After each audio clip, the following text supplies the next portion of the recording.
Fala minhas amigas, fala meus amigos, tudo jóia? Eu sou Saulo Novaes, um curioso, e sejam todas bem-vindas, sejam todos bem-vindos ao meu, ao seu, ao nosso Papo no Auge, podcast focado na troca de ideias, sem censura, sem preconceitos, gerando para você conteúdo muito inteligente. E como a gente faz isso? Trazendo um especialista por episódio. Reforço para vocês que o Papo no Auge também está no YouTube, se inscrevam no nosso canal e curtam nossos vídeos.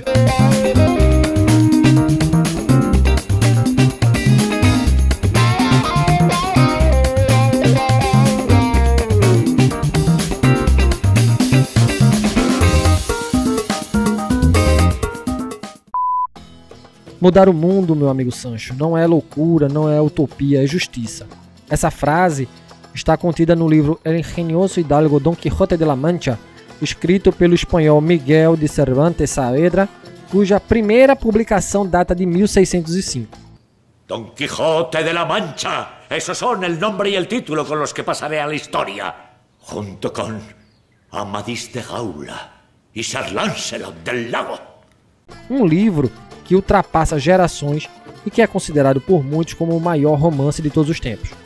Fato é que, mais do que enquadrar o Don Quixote em alguma estética ou olhá-lo pelo viés do humor, o livro de Cervantes assimilou a psique de uma época da mesma maneira que Dante havia feito com o período medieval. O que se desnuda na obra é o ser humano. Bom, e para trocar uma ideia conosco no Papo no Auge, abordando a mística do Don Quixote, convido o meu amigo Juan Pablo Martín Rodrigues. Juan Pablo é professor associado da Universidade Federal de Pernambuco na área de ensino de língua e literaturas em língua espanhola e chefe do Departamento de Letras da mesma instituição. É licenciado em Letras pela UFPE e bacharel em Direito pela Universidade de Burgos, na Espanha. Possui doutorado em Teoria Literária pelo Programa de Pós-Graduação em Letras da UFPE, atua na formação de professores de espanhol e seu interesse de pesquisa está centrado nas seguintes áreas: literaturas em língua espanhola, literatura colonial hispano-americana, ficções de fundação e TICs para o ensino de espanhol. O professor Juan Pablo dirige ainda o grupo de pesquisa Libertadores de América, Abreu e Lima e a pós-colonialidade latino-americana, como também dirige o grupo Ficções Fundacionais de América Latina. Que honra a minha ter você neste espaço, professor Juan Pablo. Mais uma vez nos encontrando, nós que fomos colegas de graduação em letras na UFPE, depois fomos colegas de departamento, você sendo meu chefe, e agora cá estamos nós partilhando mais um espaço. Seja bem-vindo, meu amigo, e inicialmente curiosidades sobre as suas escolhas, né? Você é advogado com formação em Burgos, na Espanha, é licenciado em letras em Pernambuco, e conta pra gente como foi essa trajetória saindo da Espanha como advogado e desembarcando por estas terras tupiniquins, né? Por que escolher letras? Por que o caminho da docência? Seja bem-vindo, Juan Pablo. Olá, tudo bem? Gostaria de cumprimentar a todos os ouvintes e especialmente a Saulo, grande compañero de letras, primeiro como colega de estudo e depois como colega de traballo. Realmente foi uma honra ter trabalhado com você e venho acompanhando todo o seu progresso e sua liderança na comunicação e realmente um privilégio poder estar aqui.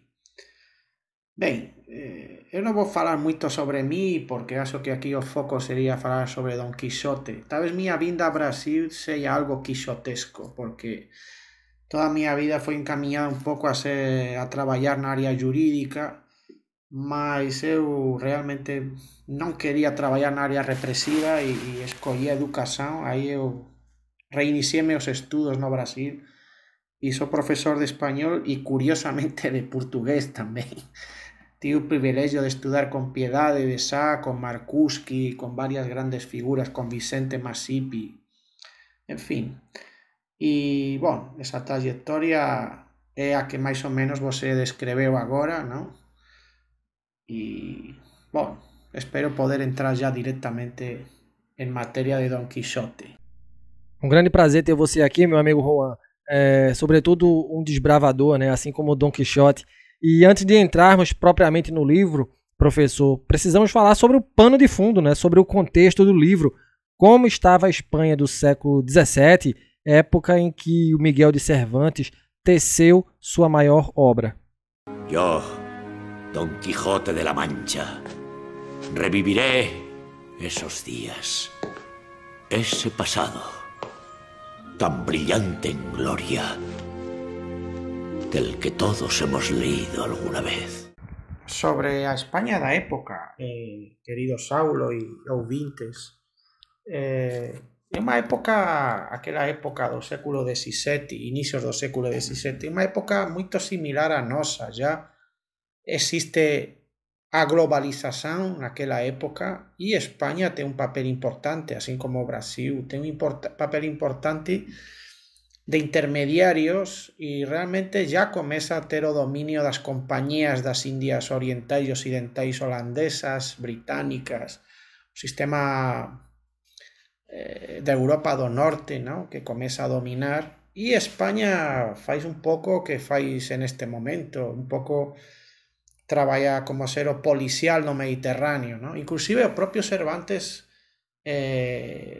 perdeu un brazo na batalla de Lepanto dos españois contra os turcos. Entón, tanto na Europa Central quanto no Mediterráneo oriental, España jogaba un papel de gendarme, digamos, de seguranza contra os turcos para garantir o libre comercio e garantir a seguranza de Europa Occidental.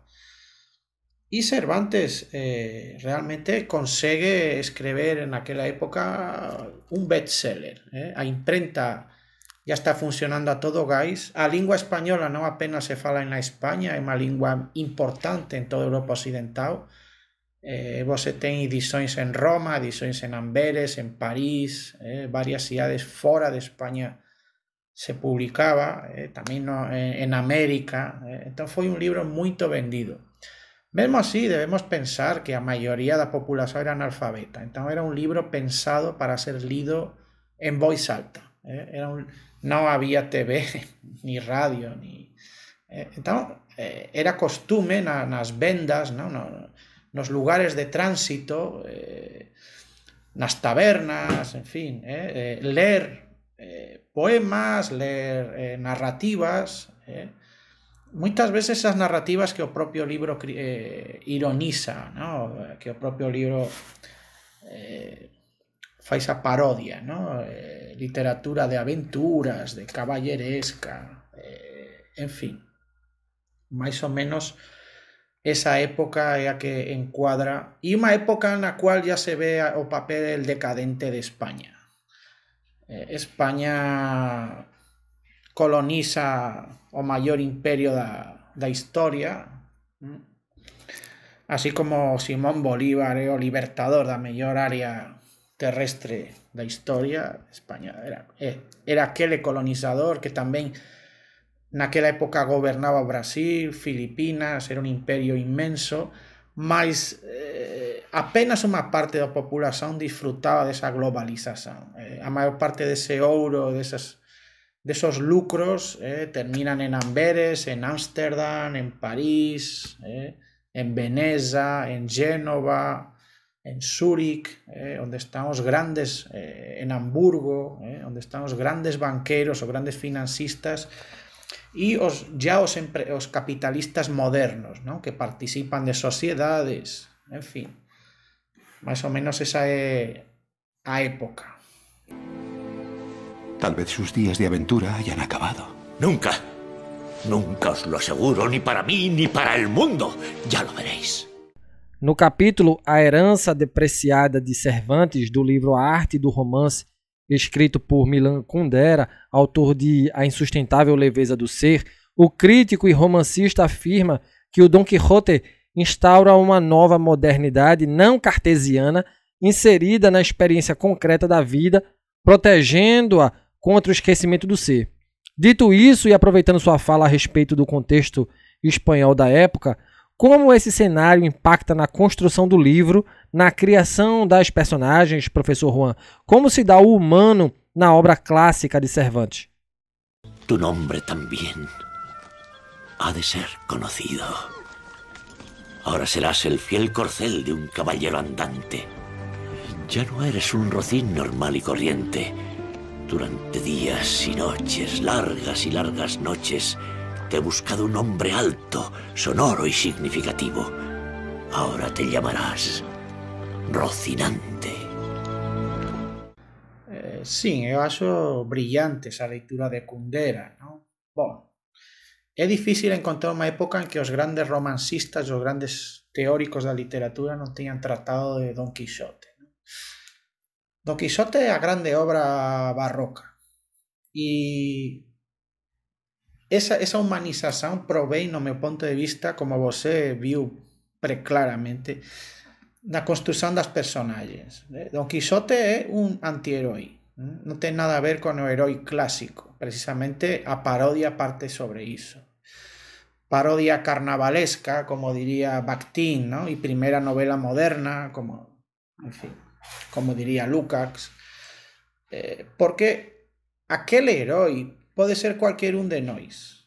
Non é un fillo de Deus, non é un herói clásico, ni un herói medieval, non ten capacidades mágicas, inclusive na obra é unha grande, inmensa burla sobre eses heróis que hoxe serían os superheróis que todo o mundo va a asistir no cinema, ¿no?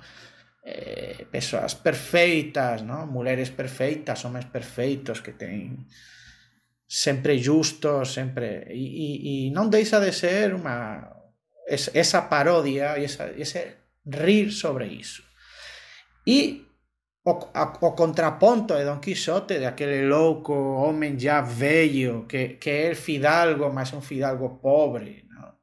Home ya vello. Contraponto sería Sancho Panza, que sería teóricamente a voz do realismo. Só que Sancho Panza ten un realismo popular que non enxerga. Eu acho que é un espello perfeito de un pobo que non ten coñecemento científico, non ten coñecemento así. A forma de enxergar de Sancho Panza é tan fora da realidade como cuanto a de Don Quixote, ¿no? E Don Quixote, para mí, é un libro de denuncia, ¿no? O sea, por exemplo, cuando él está batallando pela justiza, a ama onde ele mora, que é a dona de, vamos dizer, a señora que cuida das propiedades, asegura que cuida da casa, junto con o padre e junto con o bacharel Sansón Carrasco, e aí simboliza, ¿no? A igreja, a familia e o poder académico, juntos os tres deciden queimar os libros de Don Quixote. En fin, eles funcionan como represores que son os que finalmente convencen Don Quixote de que ele está louco. Bueno, isto va a ser spoiling, ¿no? Mas espero que leian a obra ou vexan un dos máis de 100 filmes feitos sobre... Este ano pasado foi feito outro filme moito bon sobre Don Quixote. En fin, mas voltando, eles convencen Don Quixote de que ele está louco e ele morre de pena, morre triste e morre pensando que tudo o que le fez foi un grande erro, e Sancho Panza justamente diz que non, que a gente ten que perseguir soños, ten que perseguir utopías. Entón aquele ser realista, aquele ser popular, termina sendo máis idealista que o propio Don Quixote, e iso é unha virtualidade da obra. Escudero de un caballero andante, has de ayudarle en sus hazañas de matar gigantes y rescatar damas inocentes. ¡Qué honor para un campesino de tu condición, que es pobre de bolsillo tanto como de mollera! ¿Honor? ¿A cuánto se paga la arroba de honor? Do ponto de vista da narrativa, professor, como foi construído o livro Don Quixote? Para Cervantes, quem era o leitor? Como era essa relação entre autor-leitor? Que es tarea digna de un caballero destruir esa prole con la ayuda del cielo. No me importa que me gritéis, armado con la justicia de mi causa, ¿qué me importan vuestras afiladas espadas y vuestros garrotes? Con la ayuda del cielo, Sancho, hoy conseguiremos una gran victoria. A construción, Saulo, a construción da obra é unha construción ingeniosa, ¿no? Cervantes encontra un manuscrito escrito por un árabe, Aben Yusuf, non lembro, un un árabe que escreveu esa narrativa e que manuscrito, por tanto, real e que foi encontrado por Cervantes. Entón, Cervantes non é un narrador puro, sino que está transcribendo un texto que ele ya encontrou. E a relación con o leitor é justamente esa. Inclusive é moito curioso na segunda parte, porque a primeira parte foi un bestseller tan grande e foi tan famoso que houve un cara, Avellaneda, que escreveu a segunda parte. Un libro fake, ¿no? Un libro que non foi escrito por Cervantes, Don Quijote de Avellaneda. E aí Cervantes se viu obrigado pelas moitas dívidas que tiña e porque ya existía unha versión que ele desaprobaba, a escribir a segunda versión. Naquela segunda versión, Don Quijote encontra persoas que leron o libro primeiro e entón é unha especie de metaliteratura na cual Cervantes comenta con as persoas coisas que aconteceron no primeiro libro, non? Entón esa relación trata ao leitor como un ser inteligente, eso é moito importante. Imagina que o leitor coñece eses libros de caballería, ou pelo menos os relatos caballerescos, ¿no? Que son como as narrativas que hoxe temos como ya falei, ¿no? De heróis establecidos, acríticos, que ten valores nobiliarios que non existen ya naquela sociedade, na cual España ya é un país subalterno naquela época. E toda esa Castela que foi tan rica na Idade Media e Renacimento está en total decadencia debido a tantas guerras que España se viu obrigada a desempeñar. Entón, así, a relación é un tratamento extraordinario ao leitor, é un bestseller, é un libro que non é só moito vendido hoxe, já na época. E o leitor é máis un ouvinte, o sea, o Don Quijote está pensado para ser ouvido, e iso é muito importante. Professor Juan, o Miguel de Cervantes, na construção do livro, vai buscar algumas referências. Dentre estas, temos as novelas de cavalaria, a noção de verossimilhança aristotélica, cuja vertente filosófica valoriza a atividade imitativa da arte face à verdade pré-estabelecida, o barroco e o maneirismo. Como essas referências embasam a obra do espanhol Cervantes? La fortuna no sonríe, amigo Sancho. Pues si al castellano de ese castillo se le ofrece, me armará caballero y me investirá para viajar por el mundo haciendo justicia y proclamando la belleza de mi Dulcinea. Sim, Saulo, essa pergunta é muito interessante. Claro, a verossimilhança aristotélica é trabalhada bastante na Renascença. Não só, mas no Barroco precisamente se desconstrói iso tudo. Digamos que esas formas se desgastan por exagero e o Barroco ven a ser exactamente ese desgaste e ese exagero e ese sair dos limites do clásico que non consegue explicar a realidade. A realidade é moito máis laberíntica, a verdade tenebrosa, a verdade ten a ver con a morte, ten a ver con os soños, ten a ver con moitos temas que o Barroco traballa, ten a ver con o mágico tamén, ten a ver con o fantástico. Entón, ese desborde barroco é exactamente Don Quijote. Don Quijote exagerado, Don Quijote é polémico e profundamente ácido e crítico con esa sociedade do momento que infelizmente continua sendo actual, não? Professor, o Quijote é um personagem complexo, ora louco, ora racional. Quem era a personagem Don Quijote? Quem era Don Quijote? Bom, para o professor Pablo, Don Quijote apenas un ser humano. E todos os seres humanos ora somos locos, ora somos racionais. Mas a racionalidade chega a Don Quijote cando ele morre. Entón a vida é perseguir, como falaría Góngora e Argote, ¿no? Abrazando sueños y persiguiendo engaños, ¿no? A vida é perseguir ideais, perseguir algo que non existe, e en ese sentido somos plenamente todos os que estamos vivos somos Don Quixotes. A pesar que a pena racional sería como a ama e o padre, ¿no? No conto, que realmente son os que queiman os libros, os que queiman os soños, os que queiman os motivos de viver, ¿no? Entón, basicamente iso. Ele non é apenas un loco, é o loco que todos nós somos de alguma forma. E de aí a identificación universal, ¿no? ¿Quién es tu amo? ¿Un limpiador de armaduras? Pues claro que no. Mi amo es un famoso caballero andante. Por eso no duerme esta noche. ¿Qué es eso de un caballero andante? Bueno, enteraos. Un andante es el más desgraciado, magullado e infeliz de los seres humanos. Pero mañana dispondrá de 2 o 3 ínsulas que regalar a su escudero. E o Sancho Panza, seu fiel escudeiro e parte também de um grande jogo narrativo, né? Ora um fotógrafo da realidade tal qual ela se apresenta, ora um expoente da loucura, do irreal. Qual a importância dessa personagem para compreender o nobre fidalgo Quijote?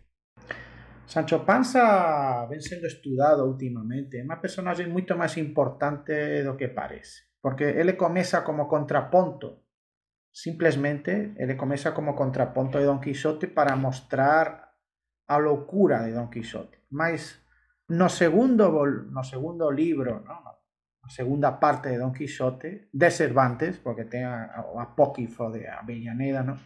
No segundo de Cervantes, Sancho Panza vai gañando unha personalidade que para moitos supera a do propio Quixote. Entón, efectivamente, ele comeza con unha visión realista, mas é un realismo que simboliza o home do pobo. Ese mito do home do pobo que existe hoxe e existe há moito tempo, ¿no? O vilano do Danubio, que representa o pobo ignorante mas sabio, no cual ten moitos momentos que Cervantes mostra esa parte e ten outras partes que ele mostra a profunda ignorancia e a profunda, digamos, facilidade de entrar na doidera de Don Quixote por falta de preparo e de visión de mundo. Entón, Sancho Panza é o matuto, é o matuto universal que todos os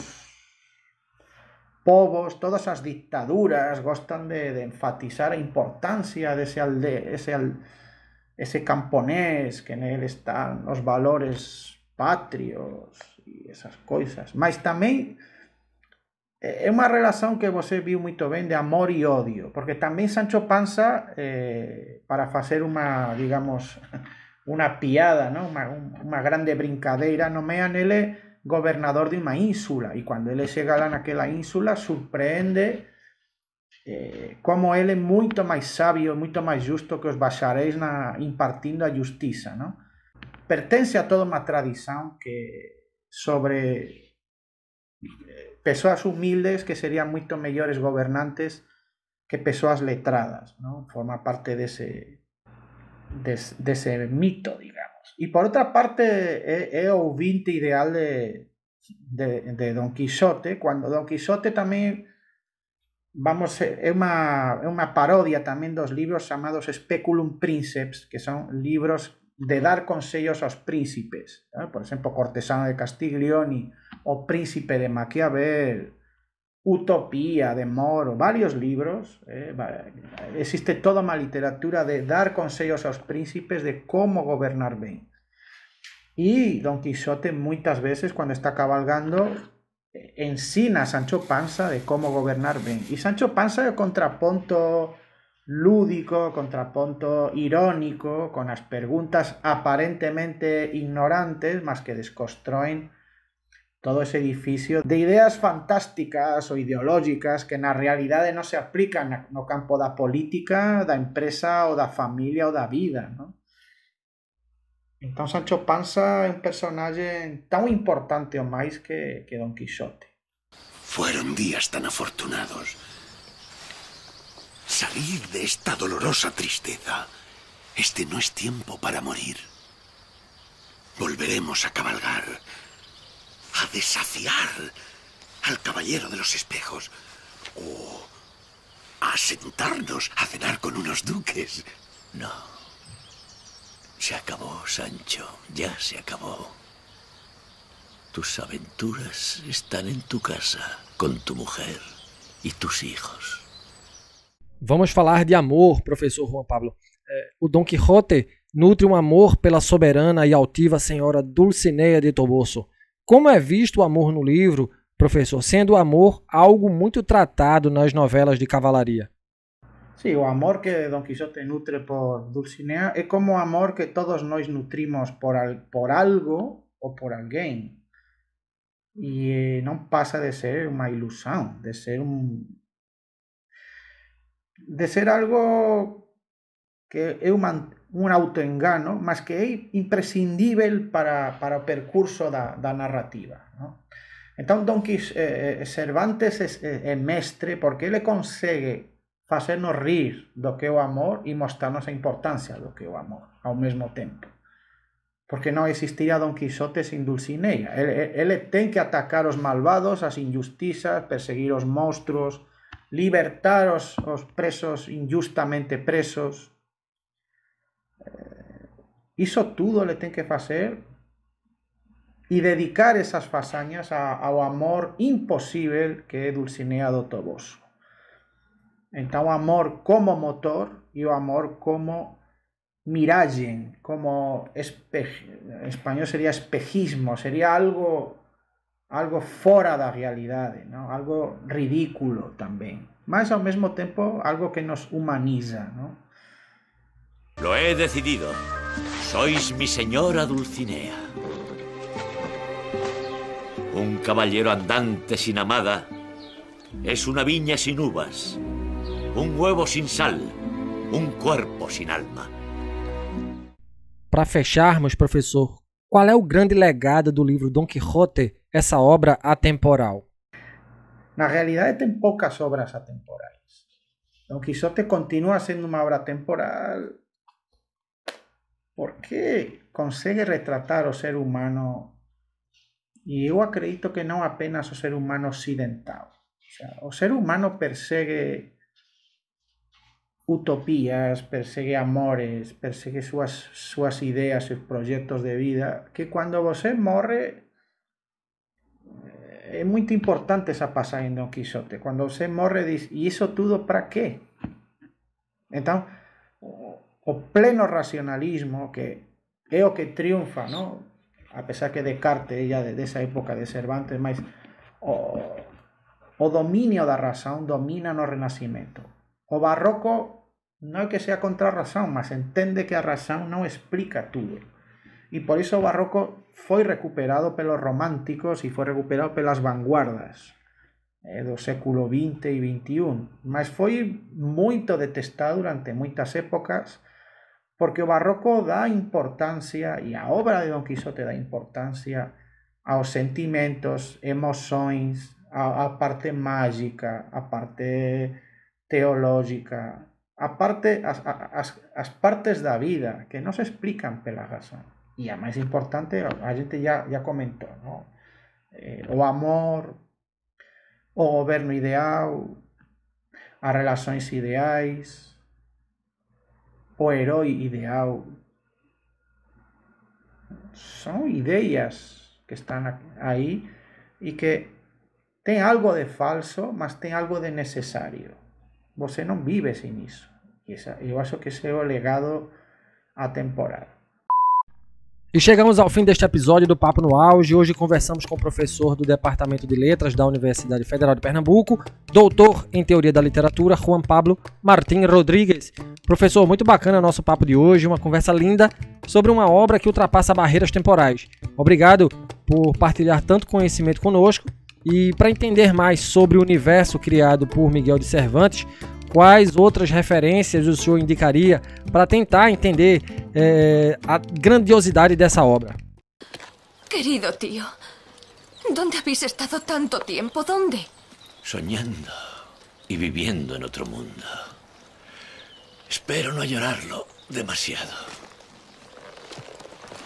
Você tem uma obra resumida de Don Quixote feita por Monteiro Lobato para as crianças, Você tem a versão espanhola da Real Academia. Eu acho que um brasileiro culto ou meio culto pode ler em espanhol. Você tem várias traduções e você tem mais de 100 filmes sobre a obra de Don Quixote. Tem de Orson Welles, tem 6 ou 7 filmes rusos, tem vários filmes norte-americanos, vários filmes espanhóis. Enfim, eu recomendo então a leitura do livro. É um livro que é muito longo, realmente, para o século XXI, mas ele está dividido em 2 livros, está dividido em 2, a primeira parte e a segunda, e depois em capítulos breves, que foram pensados para serem lidos em voz alta. Então, os capítulos de Don Quixote são inclusive muito breves. Me lembra um pouco ao livro de Machado de Assis, por exemplo. São capítulos breves, então você não é tão difícil ler Don Quixote se você tem uma mínima sistemática.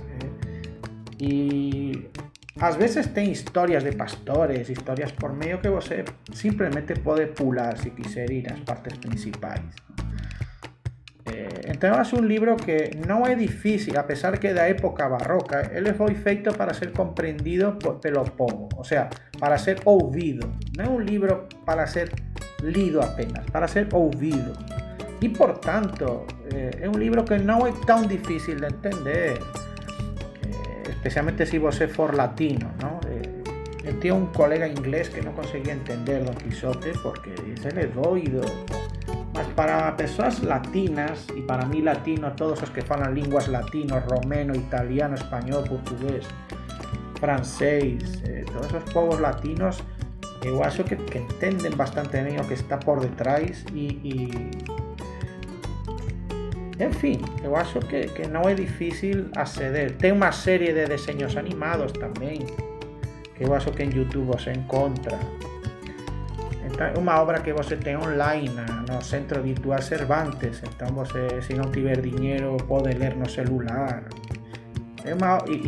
Essa edição do Cervantes está com notas que explicam um pouco os nomes dos ogros, os nomes dos magos, os nomes que aparecen ridiculizados, os nomes dos cabaleiros que aparecen ridiculizados, aparece explicado con notas de rodapé extraordinarias y totalmente gratuito. Así como muchos filmes. O último filme imagino que estará na Netflix ou en outra plataforma, mas tem muito filme que você encontra no YouTube, ¿no? Y eu les recomendo porque un pouco Cervantes é un pouco como Machado de Assis no Brasil, que todo o mundo fala, mas non todo o mundo lê. E sinceramente eu adoro Machado de Assis, mas Don Quixote é mais fácil de ler que Machado de Assis. Ahora, compartía esa visión irónica, sarcástica y ácida sobre a sociedade que tocou viver. Mas non é un sarcasmo por sarcasmo. Eu acho que é un libro que nos faz mellores e que nos ajuda a viver e a comprender nosa vida e a refletir sobre nosa vida. Então, non é un libro crítico por ser crítico, mas é un libro que você ri e você ri de si mesmo. Basicamente sería iso. Então, Saulo, muito obrigado, Saulo e público. E caso queiran ampliar, meu e-mail é jpabloburgos@gmail.com. Muito obrigado pela oportunidade de poder conversar sobre Don Quixote. Grande abraço e muito sucesso no Papo no Auge. Grande abraço. E lembra vocês que nos escutam, estamos nas plataformas agregadoras de podcast, no Spotify, no Google Podcast, na Apple Podcasts, na Amazon Music, na plataforma da Anchor e também no YouTube. Nos sigam, curtam, compartilhem nossos áudios, se inscrevam em nosso canal, afinal, conhecimento precisa ser propagado. Um grande abraço a todas e todos e até o próximo episódio. Entonces, si queréis firmarlo, Don Quijote.